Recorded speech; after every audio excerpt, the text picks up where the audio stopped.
नमस्कार। News click में आप लोगों का फिर से स्वागत है।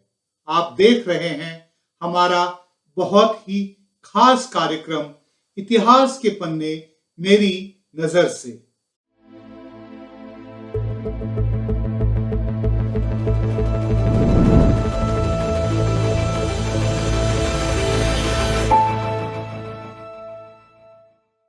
मोदी 2.0 के लिए दिसंबर का महीना फिर से ट्रबलसम या प्रॉब्लमैटिक लग रहा है। पिछले साल एंटी सीएए एजिटेशन सरकार के सामने एक बहुत बड़ी पॉलिटिकल चैलेंज के तौर पर उभरी थी। अगर कोविड-19 पैंडेमिक ने दुनिया को इफेक्ट ना किया होता तो किसी को पता नहीं आंदोलन कब तक चलता रहता और सरकार को किस हद तक हिला सकती थी। ध्यान देने की बात है, शाहीन बाग भले ही ज्यादा सुर्खियों में रही हो, सिटीजनशिप अमेंडमेंट एक्ट के खिलाफ पीसफुल एजिटेशंस देश भर में चल रहे थे। उत्तर भारत में बीजेपी सरकार के 3 फार्म ऑर्डिनेंसेस के खिलाफ किसानों का आंदोलन जो फिलहाल चल रहा है, नई राजनीतिक चुनौती है। सिचुएशन अभी भी फ्लूइड है, कहना मुश्किल है आगे क्या होगा, किस तरह के डेवलपमेंट्स होंगे। लेकिन इतना क्लियर है, मोदी सरकार को पेजेंट्री के पावर का एहसास हो गया है। इतना समझ में आ गया है, it is not so easy to belittle and vilify the Indian farmers. सारे लेबल्स जिनका इस्तेमाल संघ परिवार और उनके नेता हमेशा करते हैं, इस बार तमाम फेल हो गए हैं। टुकड़े टुकड़े और अवार्ड वापसी गैंग जैसे लेबल्स जिनका इस्तेमाल करती आई है ये सत्ता, वो अब चल नहीं रहे हैं। किसानों ने तो पुलिस वालों को खाना खिलाकर गांधीगिरी का भी एग्जाम्पल सेट कर दिया है। इस फार्मर एजिटेशन ने हिंदुस्तान में पेजेंट्स एजिटेशन के लंबे ट्रेडिशन पर फिर से ध्यान खींचा है। 19th सेंचुरी के पहले हाफ में हमारी पेजेंट्री एंटी कॉलोनियल स्ट्रगल के लीडरशिप रोल में होती थी। किसानों के लिए जमीन हमेशा से सैक्रोसैंक्ट रही है। In the early 19th century, Rajput peasants secured the abolition of the sale of land by public auction. किसान नहीं चाहते थे बाहरी व्यक्ति उनकी जमीन खरीद सकें। उसी समय 1817 में उड़ीसा के किसानों ने आंदोलन किया in protest against the introduction of taxation of their rent-free service lands. 1820s के दशक में पूना के किसानों ने रेवेन्यू लॉज में परिवर्तन के खिलाफ आंदोलन किया। मैसूर स्टेट्स का बेदसोर जिला, मद्रास प्रेसिडेंसी में गुमसूर, करनाल, नागपुर, कोल्हापुर जैसे अनेक जगहों पर आंदोलन हुए against the British decisions on increasing land revenue. Bhil, Koli, Khond जैसे आदिवासी कम्युनिटीज ने अपने इलाकों में आंदोलन किए। It ultimately led to the first major tribal peasants agitation in the Santhal Parganas in 1855 and 1856। 20वीं शताब्दी आते आते रेगुलर किसान आंदोलन राजनीतिक यथार्थ बन चुके थे। हिंदुस्तान लौटने के कुछ ही साल के बाद गांधी जी चंपारण में इंडिगो फार्मर्स के आंदोलन के साथ जुड़े। He provided leadership to the struggle that was not against just European planters but even against the local zamindars. पिछले कुछ साल से बीजेपी के नेता, खास तौर से प्रधानमंत्री नरेंद्र मोदी लगातार कोशिश करते हैं कि सरदार पटेल की लेगेसी को अप्रोप्रिएट किस तरह से कर सकते हैं। लेकिन विडंबना तो ये है, सरदार पटेल की नाम की दुहाई देने वाले आज उन्हीं के नेतृत्व में गुजरात के खेड़ा में बारदोली सत्याग्रह की बात नहीं करते हैं। बॉम्बे प्रेसिडेंसी की सरकार ने लैंड रेवेन्यू में 30% इंक्रीज किया था एक ही झटके में। 1928 में किसान नाराज हुए and they decided to withhold payment. उसके बावजूद सरकार ने उनके रिप्रेजेंटेटिव्स के साथ कोई बातचीत करनी नहीं शुरू की। तब जाकर उन्होंने सरदार पटेल को जाके बोला कि हम चाहते हैं कि आप हमारी लीडरशिप को लीजिए, हमको लीड करिए। सरदार साहब ब्लंट स्पीकिंग करते थे। उन्होंने उनको कहा, think twice before you take the plunge. Do not derive comfort from the feeling that you have, as your leader, a fighter like me. Forget me and forget my companions. Fight if you feel that you must resist oppression and injustice. जो चेहरे दिल्ली के चारों तरफ दिखाई दिए, सब determined थे, because they felt it was necessary to resist oppression and injustice. They were also against hasty promulgation of laws without any consultation with any of the stakeholders. हर कदम पर सरदार पटेल ने आंदोलनकारियों से पूछा, Are you willing to face hardships and face the brunt of the colonial anger? आजादी के बाद भी किसान आंदोलनों का सिलसिला चलता रहा। पहले अंग्रेज सरकार और लोकल जमींदारों के खिलाफ एजिटेशन होते थे, अब स्वाधीन भारत में सरकार के पॉलिसीज के खिलाफ एजिटेशंस होती हैं। बीजेपी सरकार के जून 5 के 3 फार्म ऑर्डिनेंसेस के खिलाफ protests, they force us to recall the farmers agitation of 1988। अक्टूबर 1988 में दिल्ली में एक सप्ताह लंबा आंदोलन ने शहर को क्रिपल करके रख दिया था। साथ ही राजीव गांधी सरकार की लेजिटिमेसी बहुत अंडरमाइन हुई थी। 25 अक्टूबर 1988 से लटियंस दिल्ली एक विशाल जन समुद्र में बदल गया था। अंदाजन 5 लाख से भी ज्यादा किसान राजपथ के बोट क्लब ग्राउंड्स पर उसको अपना लेजर ग्राउंड बना लिया था। हिंदुस्तान की एलीट के लिए ये एक नॉवेल और नर्व रैकिंग एक्सपीरियंस था। गांव देहात से उठकर चला आया था शहर में। ट्रैक्टर्स, ट्रॉलीज, कार्ट्स, चारपाई, हुक्का एंड कुकिंग अंगीठीज। उस समय की एक न्यूज रिपोर्ट ने विविडली सिचुएशन को डिस्क्राइब किया था। Seeking change, tens of thousands of farmers poured onto the lush lawns of Boat Club in New Delhi. Their gaunt, weather-beaten faces, sacks of foods and utensils, bundles of hay for bedding, and the thousands of overloaded tractors dramatically drove home their point, contrasting sharply with the surrounding grandeur of what the British had called the imperial vista. उस आंदोलन के दौरान Tikait used the well-known Gandhian tools of mass mobilization and politics, non-violence and non-cooperation. उन्होंने अपने followers को, भारतीय किसान union के सपोर्टर्स को बेसिक डायरेक्शंस दिए थे। Do not pay electricity bills or repay any of the bank loans.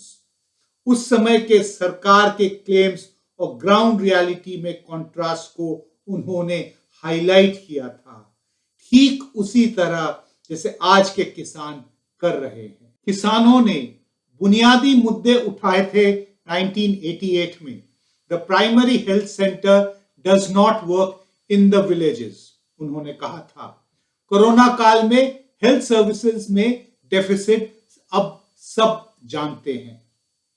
रोटी की बात तब भी उठी थी। 21वीं शताब्दी की बात राजीव गांधी की सरकार करती थी। फार्मर्स के स्लोगन भारत और इंडिया के डिवाइड पर केंद्रित होते थे।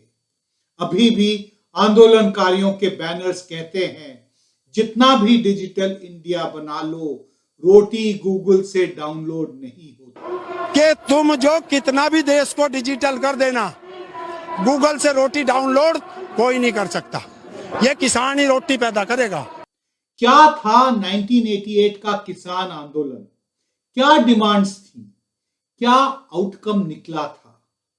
क्या बात थी महेंद्र सिंह टिकैत में for him to become a nationally known public figure outside the electoral arena? And finally इस आंदोलन ने इतना जोर कैसे पकड़ा था? तो सबसे पहले क्रोनोलॉजिकल सीक्वेंस में बात करते हैं। 1988 के आंदोलन की शुरुआत उससे 2 साल पहले वेस्टर्न यूपी के मुजफ्फरनगर डिस्ट्रिक्ट के शामली तहसील में करमू खेड़ी गांव से हुआ था। वहां एक थर्मल पावर स्टेशन था, जहां किसानों ने भारतीय किसान यूनियन के बैनर के अंडर धरना देना शुरू किया। Mahendra Singh Tikat had by then already emerged on the public arena from 1986 onward. He was among the first ones to articulate the farmers' need for modern amenities and to make farming more productive and remunerative. अप्रैल 1986 में टिकैत ने अपने गांव सिसौली में पंचायत बुलाई। Power tariff के hike के खिलाफ करमू खेड़ी गांव में धरना देने की बात की गई। 3 लाख किसान से ज्यादा एकत्रित हुए।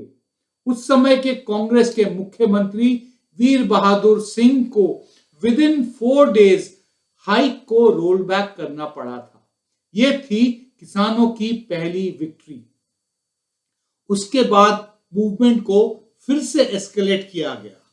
जनवरी 1988 में मुद्दा था increase in sugar cane prices to ₹35 per quintal, यानी कि जिसको आज MSP बोला जाता है। And the farmers also demanded waiver of 6 months of power bills. 27 जनवरी 1988 में मेरठ के डिवीजन कमिश्नर के ऑफिस को घेर लिया गया। मुख्यमंत्री को लगा किसान थक जाएंगे और लौट के चले जाएंगे, तो उन्होंने नेगोशिएशंस में कोई पहल नहीं दिखाई।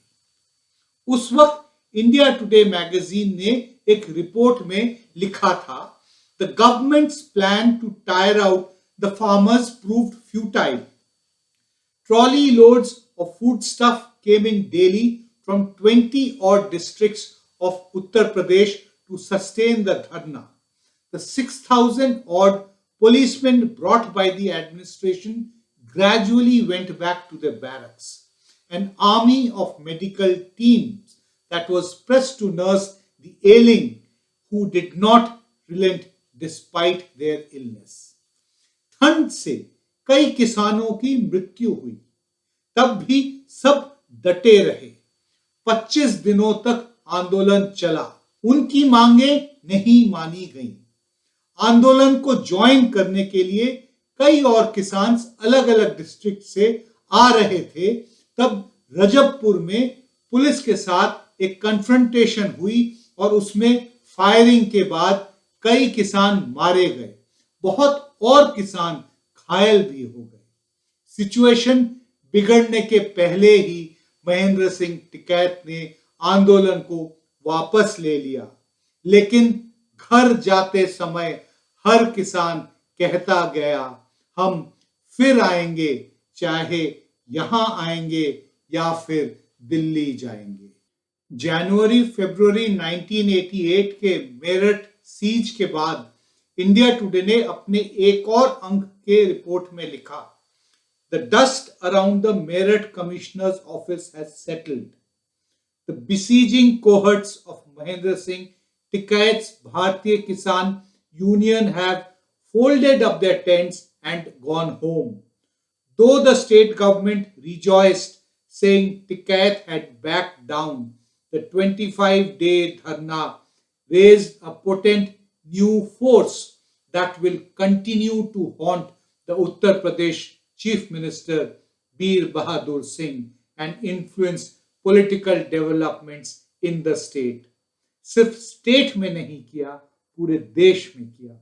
रजबपुर में फायरिंग के खिलाफ 110 दिन का सत्याग्रह अलग चला मेरठ सीज खत्म होने के बाद।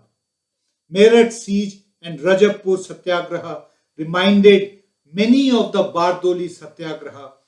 Indian independent Meerut siege and the Rajapur Satyagraha reminded many of the Bardoloi stir led by Sardar Patel.